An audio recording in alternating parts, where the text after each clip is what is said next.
What's going on, everybody? Welcome back to the Non-Negotiable Podcast. I'm your host, Oliver Brito, here with my co-host, Frankie Discuss. What's going on? Frank. What are we talking about today? I don't know, man. We got a lot. We got a lot to talk about, but we'll separate that into different episodes. I think today we should probably talk about judgment upon us from others. I just made a post about that recently. I read the caption. That was awesome. Yeah, so I think it's appropriate time to talk about that. I've had a few people reach out with similar issues, so we could address it. 100%. I mean, it's such a relevant topic because everybody goes through it, and it affects so many people. It affects me. You know, we always talk about our background, right, and how it was similar. I feel like where we're both at today, I feel like you've been able to master, like, not giving a fuck what other people think about you, right, and be able to just be you and be, you know, the best version of yourself because you're your only critic and you're not caring about how other people judge you. I feel like I got there 80% of the way so far. When I self-reflect, I got 20%. It's when I'm at work. It's at where people could definitely resonate to this. When I'm at work, it's like when I see my managers and people that are, one, controlling like my income because I'm at a job. So you do one thing wrong, you know what I mean? They're the people like looking down on you. But you're also like, maybe other people don't feel like this, but I'm very like hyper focused on every move I make, and it just makes me not be myself. So that's the part of the journey that I'm still trying to complete. I've been able to not care about what people think of me on social media. I don't care what people think about me when I'm in the grocery store or if I'm here or there, but it's like tied to like when people are like, when they control my money, essentially, it's like, now I know it's like so serious, so it still gets me. So it's an ongoing journey, but I think that's a little different though. That's not so much a bad thing. I get like it could be bad when you speak about how it changes you acting like yourself, but that's, I mean, you're worried about your performance in your job and how you are as an employee. That could be good. You could use that for good. I think that's a little different than you not pursuing something based on the opinions of other people, which, yeah, you're right. You know, straying off that path of what's considered normal upon the larger majority, that's where it becomes a problem. If you know you want to do something else, you want to take a different path, but you stay on the same path you're on just because people around you are going to judge you if you stray away from it. Yeah. So have you ever dealt with that personally? Yeah. In like a social setting? Oh, definitely. I mean, now that I think about it, like 100%, even like in all aspects, even in the work environment now, because when you put it that way, it gets back to like caring what people think about you, right? And the example I was given about being at work, it's like I'm so hyper focused because I care what other people think about me, and it changes me for being me, and it actually decreases my value because I start to get anxiety. I start to think about what I have to say too much, and I start like mumbling and maybe like stuttering or something like that. So it's like a level of anxiety. But like to your point mainly, even with the journey that I'm on right now with the Positivity Chef brand, in the beginning, I didn't show my face for the first year. I was just that's when Instagram was just only the pictures and the posts, and I would just write like the only version of me that was on there is what I would write in the caption with like, you know, those motivational posts with like the famous guy or like the animal or whatever. And I didn't want to show myself because I cared about what the people who knew me from growing up would think. Yeah. Right? Especially because I changed as well. Growing up, I wasn't always like a guy focused on positivity, and because I wasn't knowledgeable about that stuff. Yeah. And also I was a kid. I was growing up. I had no experience. Like, you know what I mean? So I cared about what the people that knew me would say in my small little circle of Staten Island, New York. Yeah.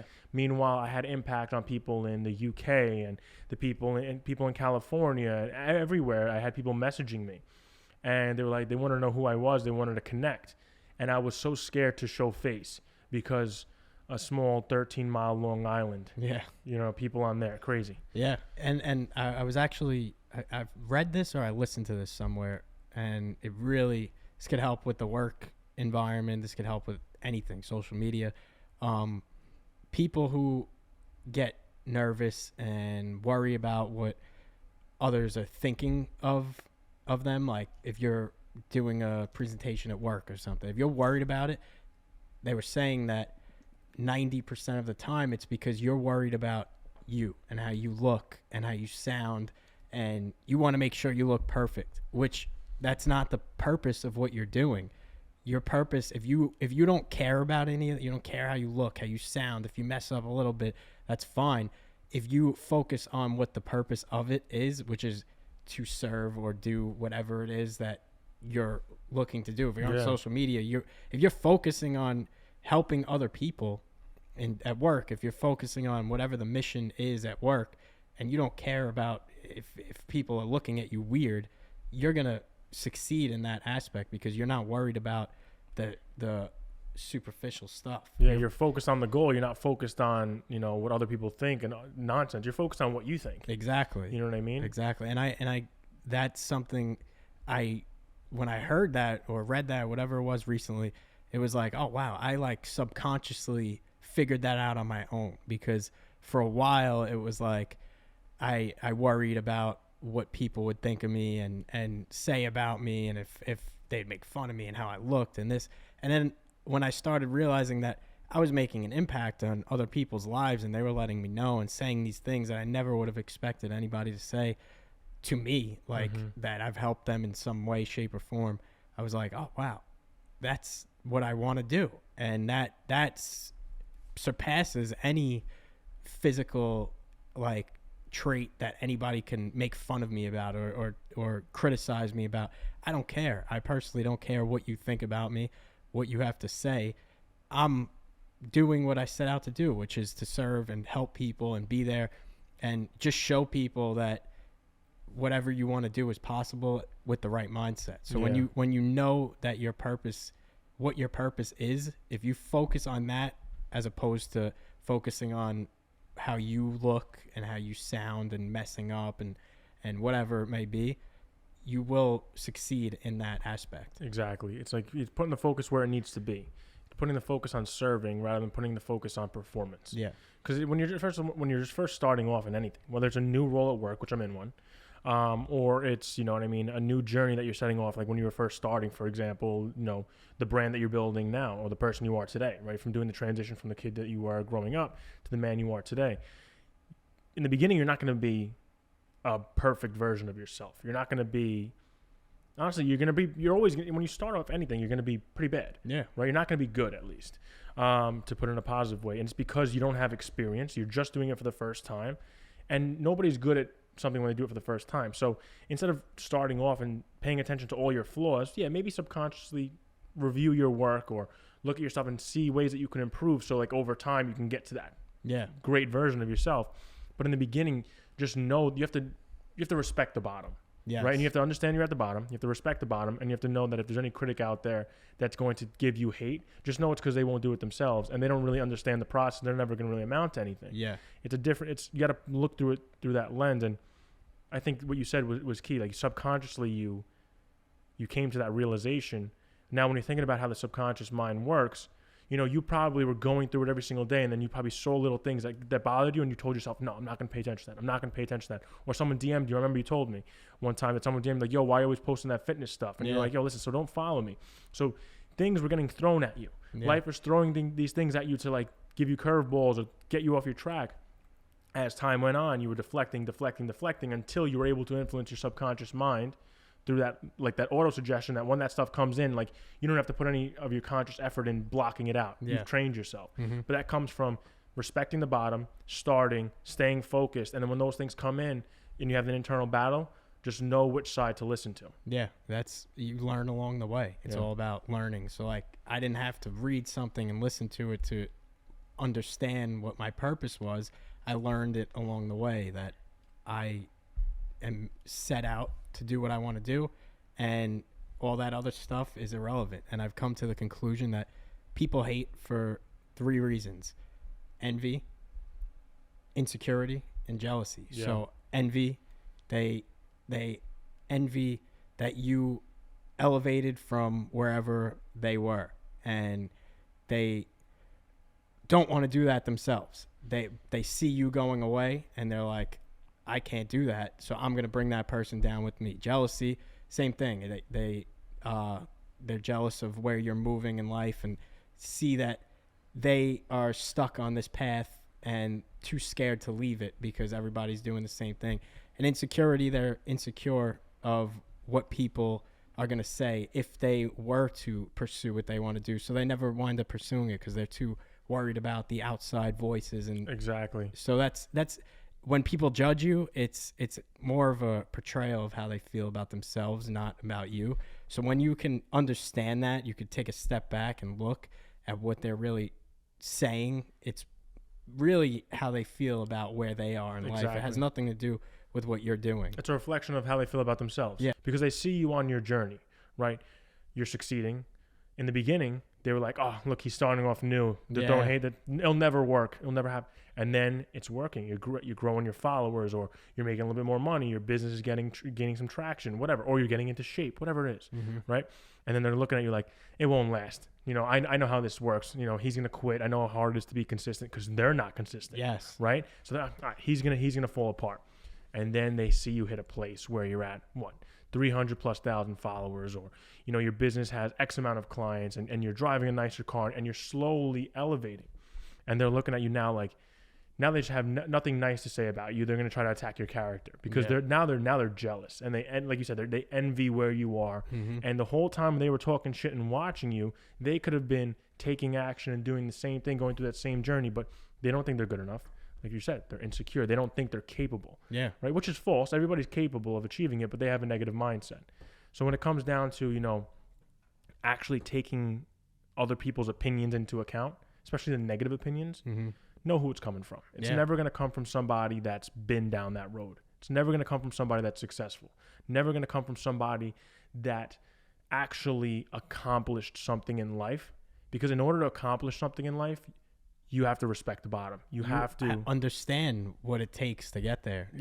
How often do you see, like, for example, like an author shitting on another author? You know what I mean? Like, you ever see someone in the comments, like another successful entrepreneur, like shitting on someone who's starting their entrepreneurial journey? No, you never see that. It's usually the people that are below you, the people with, they don't even have a profile picture. They're trying to bring you down. Yeah, because they're just, obviously, you have to have some type of misery inside that would allow you to sit there and comment on someone else's video or post where they're trying to relay a positive message to other people and help in some way, shape, or form, and bringing them down. Like, you have to be in a bad place. So if you understand that, you learn to not take things so personal. And at first it's hard.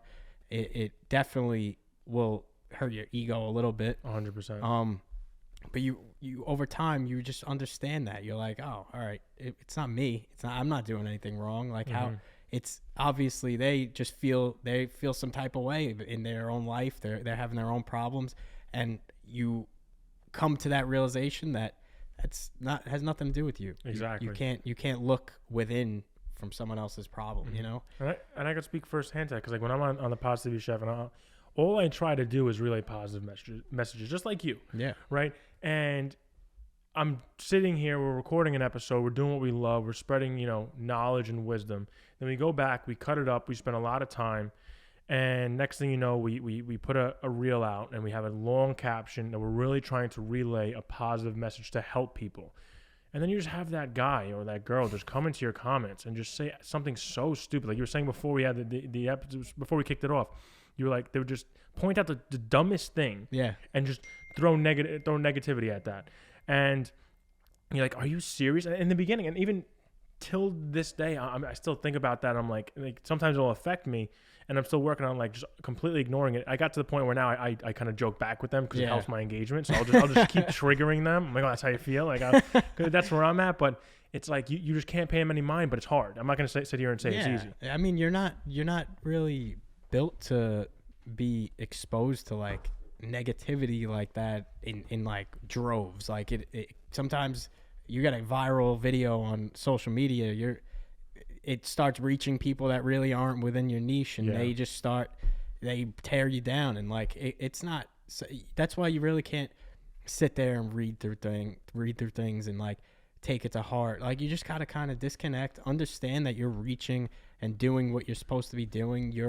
The people that you are aiming to inspire and affect in a positive manner are receiving that. Yeah, exactly. So anything else is just you got to learn to just brush it off. 100%. No, and that's I love that what you just said, right? You have to learn how to disconnect. That was a problem I had, remember? But it was delayed kicking this podcast off because I had to take time to just disconnect from social media. I stopped posting because I was so connected to those vanity metrics, likes, views, reach, and I completely lost track of what I was doing it for, which was spread a positive message, gets 1,000 views. That means, there's definitely like 300, 400 people that were actually impacted by that, right? But I was getting mad because I wasn't getting 30,000 or 40,000 because I hit those a couple times on Reels, you know what I mean? Even more, I hit 100,000 here and there, and I just wasn't getting that traction. And I'm like, but this video is better. Why isn't it doing good? Instead of saying the message got better, like as I kept going, my editing skills got a little bit better, but also my podcasting skills got a little bit better, and I had a lot better punchlines, and I was able to really start cutting things up better. And I was wondering, why isn't it doing better? I should be gradually getting more views and getting more reach. And I started paying attention to the wrong thing. Yeah. So and that's when people with negative comments will come. I was getting affected by those too, because it's like, I used to get positive comments and a lot of views, and I would have one guy throw some negative shit on a video that got me like 4 or 5K views, and then it just made it was like a downward spiral. It's like I didn't get good views, spent so much time cutting this reel up, and now I got this asshole in my comments, and I started feeling negative, and it actually impacted me. It impacted my mindset, and that's what I had to take the step back. But that's where you have to be able to disconnect and just go, like you said, focus on the vision, focus on the goal, focus on the purpose. Yeah. The purpose is to impact people in a positive way. All we can do in our power, the only thing that we can control, is putting out a positive message. Yeah. As consistently, as frequently as we possibly can. And when we find those people that need our help, do whatever we can to serve them and continue on with our day. Don't focus on anything else. And that's what's going to get you to where you want to be. And that goes with what I always say. The whole world can doubt you. Everybody can doubt you and bring you down, shine negative light on you, like you just said. And it can't stop you unless you allow it. The only person that stops and hinders your progress is if you doubt yourself. So anybody can throw a negative comment at you or try to bring you down. And if you just keep trucking along and don't listen to it, you'll keep progressing forward, no matter who's trying to bring you down. But the second you listen to those negative comments and all that negativity, then you process it and believe it, that's when your progress will stop. So the whole idea of these people who are shining negative light on you, it's irrelevant, because it won't stop anything until you actually believe it yourself and allow it to stop you. Yeah, 100%. It's like having a body armor. Yeah, that's going to be deflecting, and the body armor is not. It's like, think about it, but it's your mind. You can't let those negative thought waves, that negative energy, impact your thoughts, your beliefs. Yeah, right. Because if you start to take that in and it's not deflecting anymore, you don't have a strong mind, you're going to start doubting yourself, and that's a chain reaction of events. If you doubt yourself, that means you're losing faith. The opposite of faith is fear, but also doubt. So you don't believe that you're able to achieve it. So now your consistency is going to get fucked up, because you're not. When you have the chance and you're going through that battle, should I get up? Should I move? Should I work? It's like, oh, but what is it? Look at this progress, and you start getting negative, and it's because those people got into your head. Yes. But if you believe, if I just get up every day and do what I'm supposed to do on that day, eventually I'll get to where I want to be. Every single day. Small wins every single day. And like when I ran my first marathon and I got my ass kicked by that course and I was unprepared, there was plenty of people that were like, yo, stick to bodybuilding. Like, you're not a runner. You're not built for running. Come on. If I would have listened to that and been like, you know what? I'm not a runner. I've never done this before. I would have never been where you're at today. Yeah. No. I wound up 4 months to the day PRing that marathon by 42 minutes. And that was because I didn't listen to any doubt from anybody.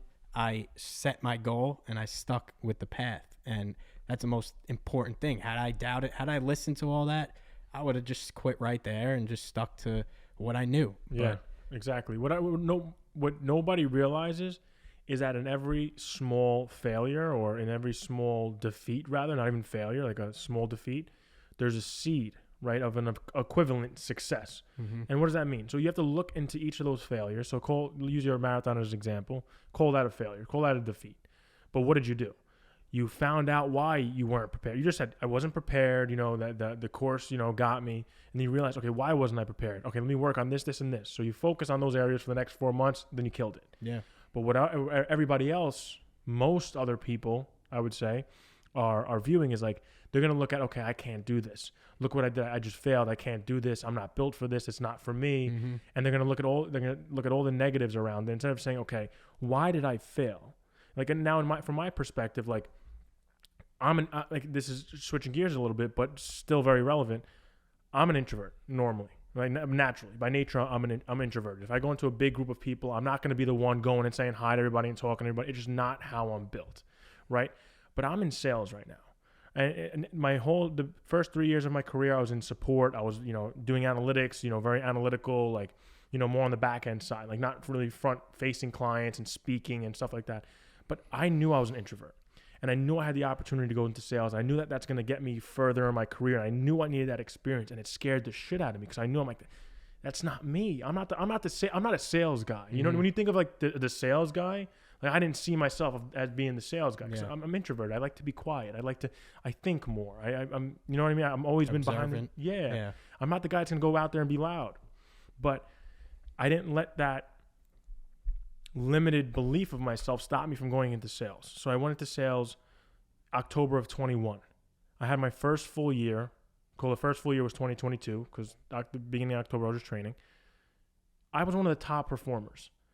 Because first, I didn't let that negative belief impact me, but I also changed the game and made a new path for people like me that are slightly introverted. Mm-hmm. I don't have to be an extrovert to be a salesperson. I said, you know what, if I really know this product, and I do, and I'm confident in my product knowledge, and I'm confident in the buyer's workflows, I know I could show them the value. I don't have to be the guy that's going to be there and ask about your kids and do all these sales tactics. Like, I'll have a conversation, but that guy's time's important, and he cares about the topic of discussion. I'm going to go there and blow his mind and show that our product is really good, because it's a really good product. It's a very good portfolio management system. I'm not going to get into what it is, but it's a very strong solution. And now it's my job to show him that it is. So I do an extreme amount of prep work beforehand, and I come in and I kill the meeting, right? And I'm not going in there like being like the typical sales guy. I'm going in there as the expert, and that guy on the other side of the table is going to be like, I should listen to this guy. He knows what the hell he's talking about. So I carved a new path of sales, and maybe it's my path now. And I was one of the top performers, and I had the fastest transitions from an account manager, that's the beginning of sales, to new business, which is like, now I'm all just out there selling. Typically, you want to be in the account management role for like 2.5, 3 years, get your feet wet, understand sales, and then they'll move you in if you want to go to that next position. They got me there in a year, and they told me it was one of the fastest moves. They asked me if I was ready. I said, hell yeah, I'm ready. You know what I mean? And of course, I'm shit scared when I was saying hell yeah, I'm ready. I was nervous as hell, but I was like, I'm going to do good.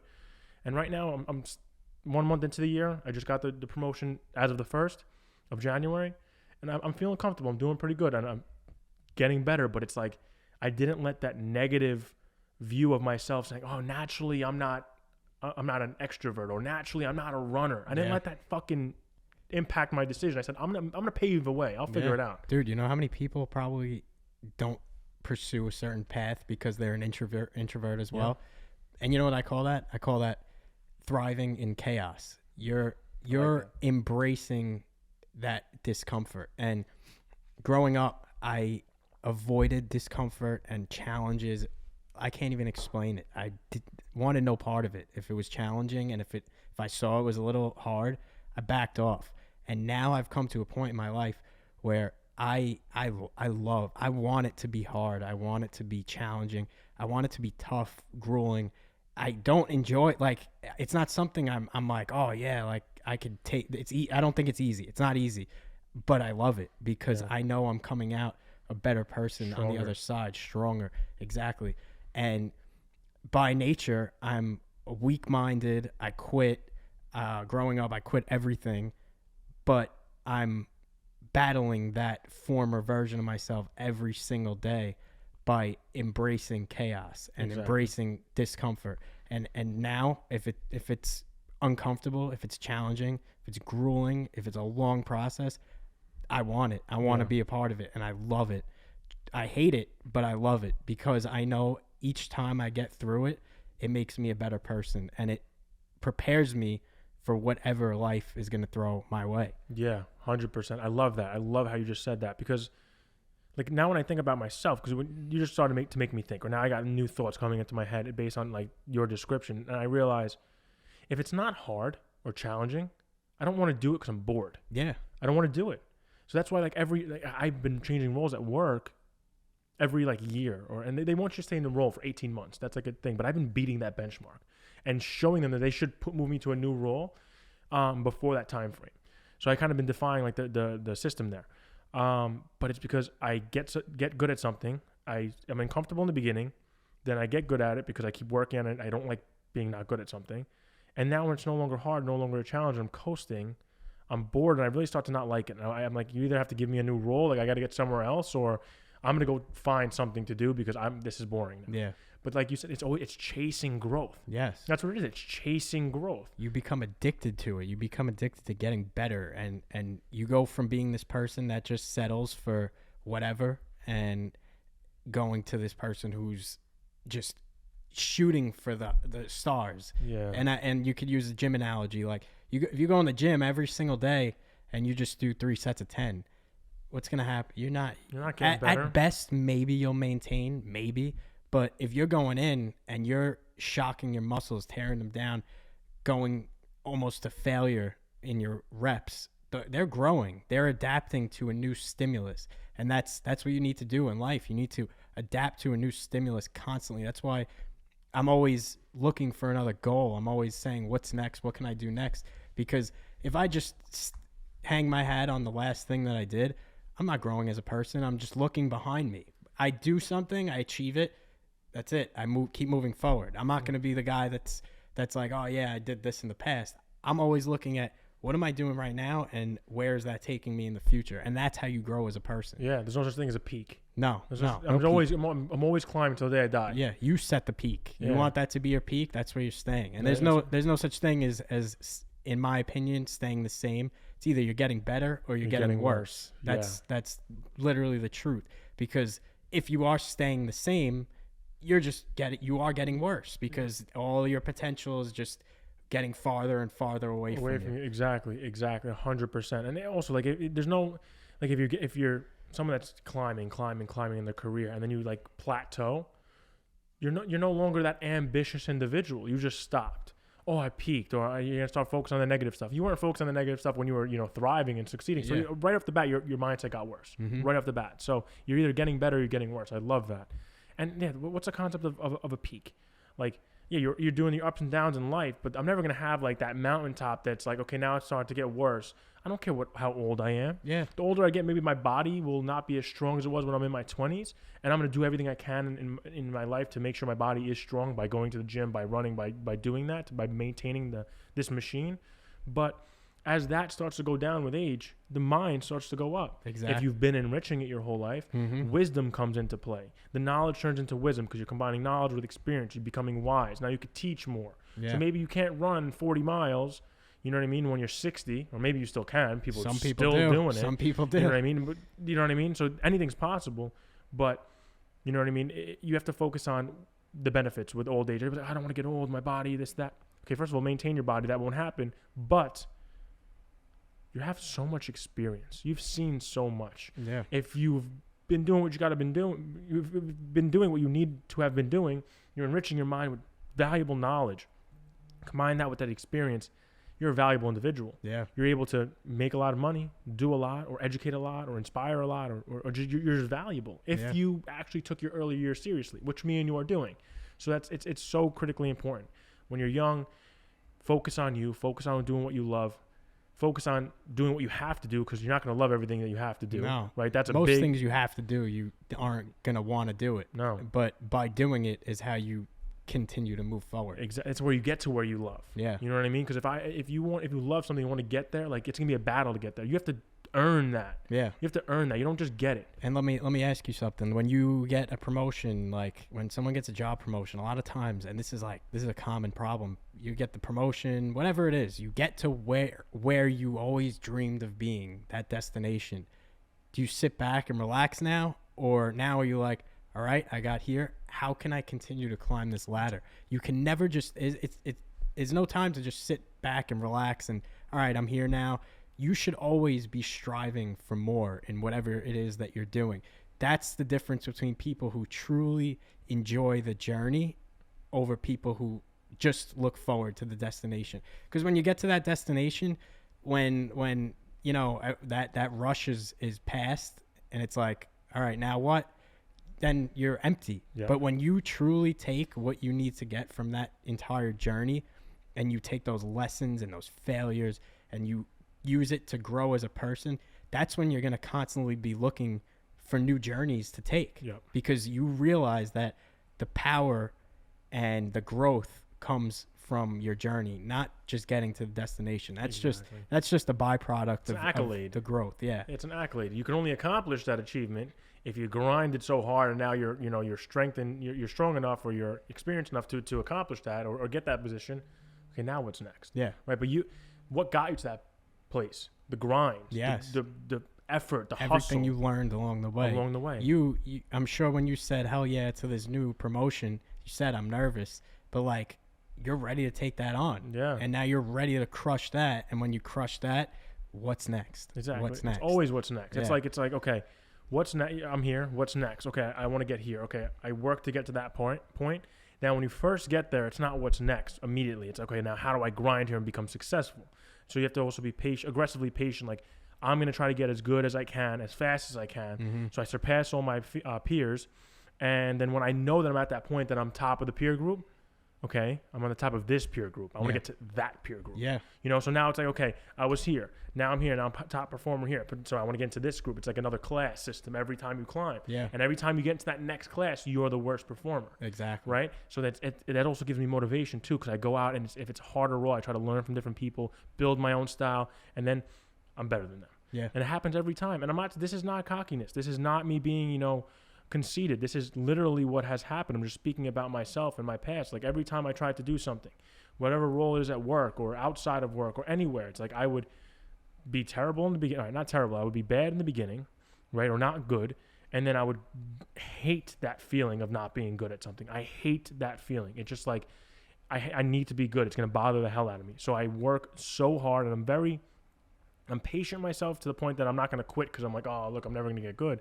But I'm very impatient in, like, I need it now. Yeah. You know what I mean? So it's like aggressively patient. It's like I'm patient because I know it's going to take time. And experience is a factor in getting good at this. And I can't rush experience. Mm-hmm. I need to see different things. I need to be in different places. You know what I mean? In order to get good and see a lot of different, perspectives.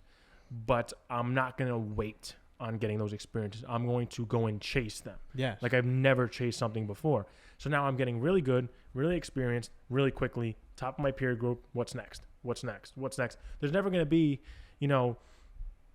that place where I get to that it's like I'm satisfied. And this, my mom tells me this all the time. She's like, you're never satisfied. It's like, not that. It's not that I'm never satisfied. Like I'm so grateful for my life. Yeah. And sometimes, maybe I need to put more gratitude and more focus into that. 100%. But you will never see me sit back in my chair and say I've arrived, because until I'm dead, that's when I arrived at. Hopefully when I'm dead and wherever that takes me, hopefully I could sit back and say I arrived at that point, or maybe I'll have a new mission on it at that point. But there's no such thing as complacent in my head. And when I feel like I'm being complacent, it's like, I don't know if you feel the same way, but it's like something inside me, it's just bothering me. Yeah. It's like I feel like I'm not making progress and I'm wasting fucking time, and I hate it. Yeah. Oh, and I was going to say, you said complacent because you said, it's not that I'm not satisfied.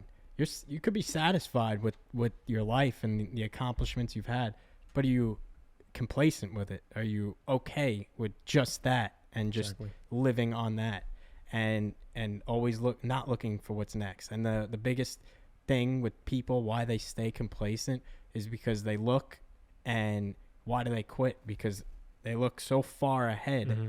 and they see just miles and miles, and just the long, grueling process it's going to be to get there. And they're like, oh, no, I can't. Instead of just being present and staying with what you could do right now to get to there, rather than looking all the way at the end and where you want to be.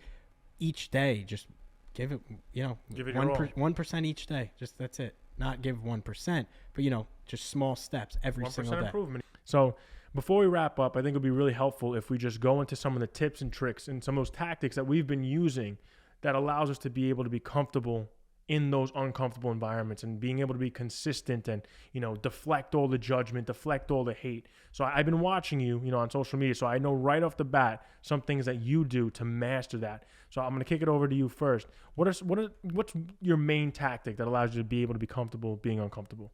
So I say a lot, microdosing adversity into my life. So every single day I try to do something that's going to challenge me mentally and physically. So something I've been doing lately has been the ice baths. It's obviously where we live is not anywhere close to even warm temperatures, and it's something I've always hated is the cold. I hate the cold. Mm-hmm. My showers are steaming hot, and I got an ice tub, and I fill it up with water, and I dump about 4 to 5 bags of ice in, usually after my runs, and I get in that ice bath. And basically that alone, what that teaches me is to stay calm, to control what I can control. And what I mean by that is the water's cold. It's freezing. The temperature outside is freezing. I have no control over that. Yes, I could control the water, but the whole point is to be cold. So yes, the water's going to be cold. It's going to be uncomfortable. What am I in control of? So in that very moment, I'm in control of my breathing and I'm in control of my mind. Mm-hmm. And when you get in, it knocks the wind out of you. Your breathing is all over the place. Your mind is like, get out, get out, get out.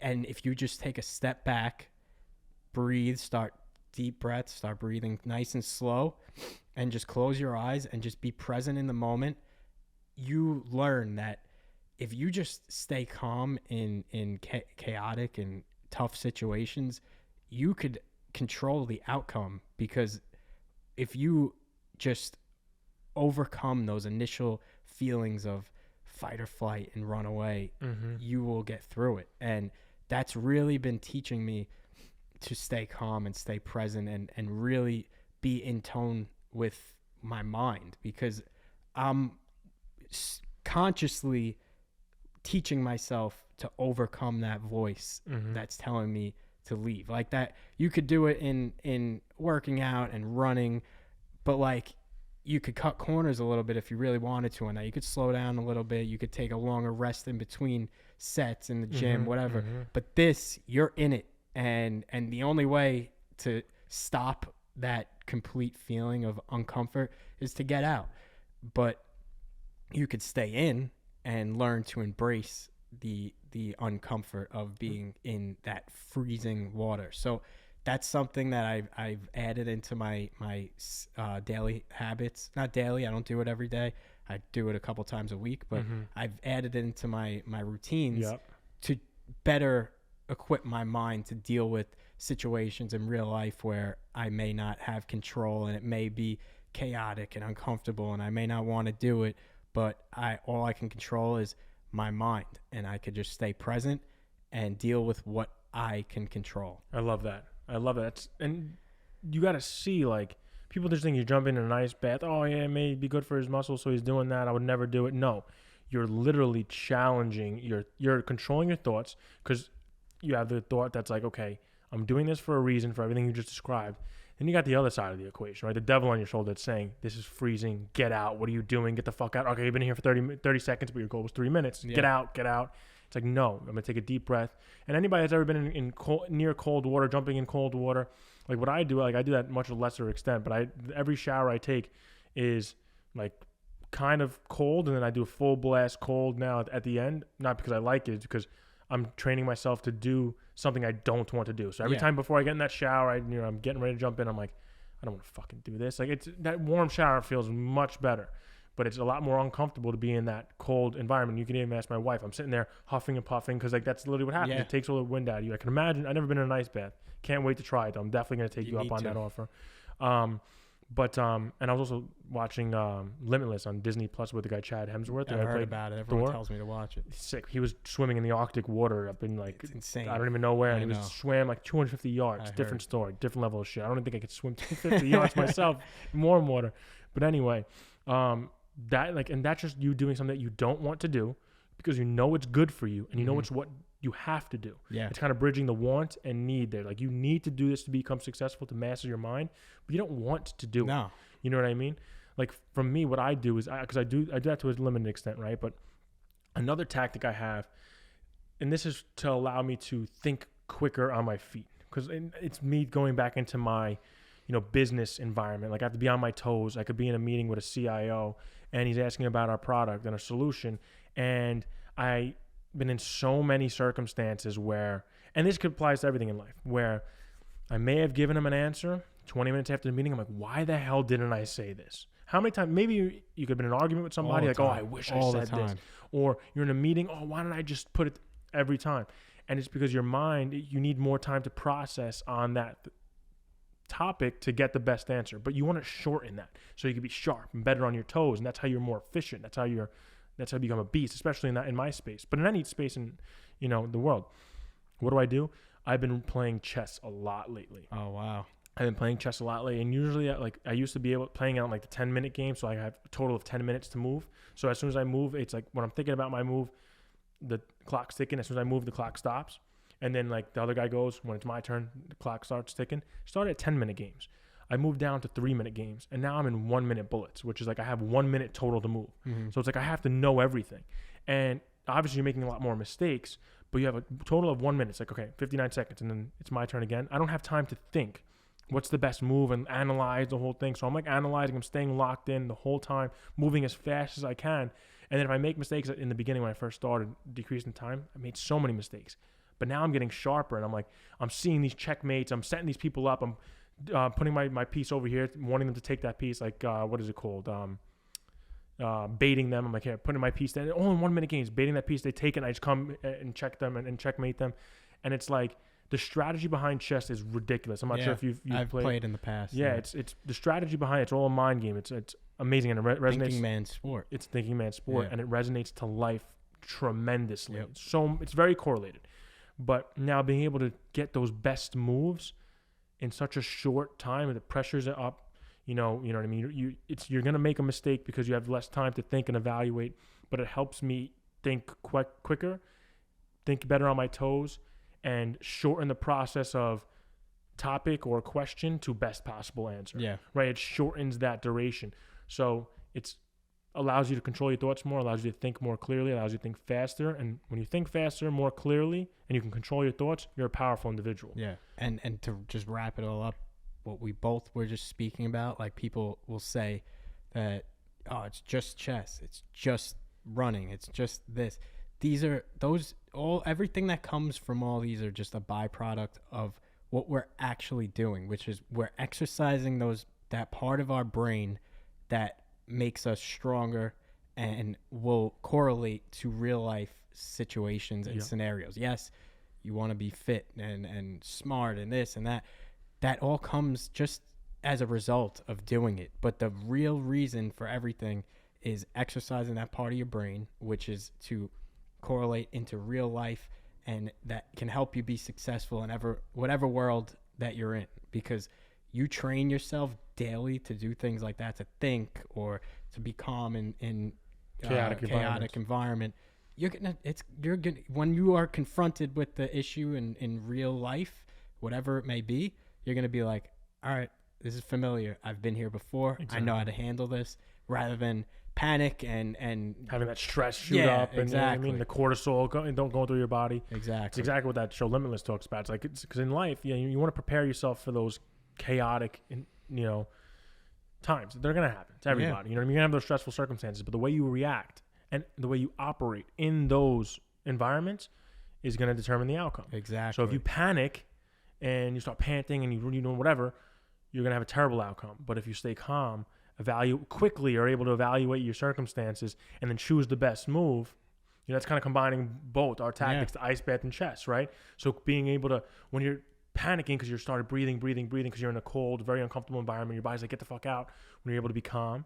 And then you're also able to control your mind and be strategic. Like what I do is when I'm on the treadmill and when I'm in the sauna, when it's like hot, really hot, or I'm like exhausted, like trying to walk in an incline, not when I'm running, I'll play those games of chess as well. Because it's like, now I'm trying to, instead of just sitting down in my chair and making the best move, let me see if I could still do it while like I'm in the sauna, I'm sweating, it's hard to breathe. It's hot. Yeah, it's hot. very hot. So it's like you kind of combine these different tactics. They're tactics.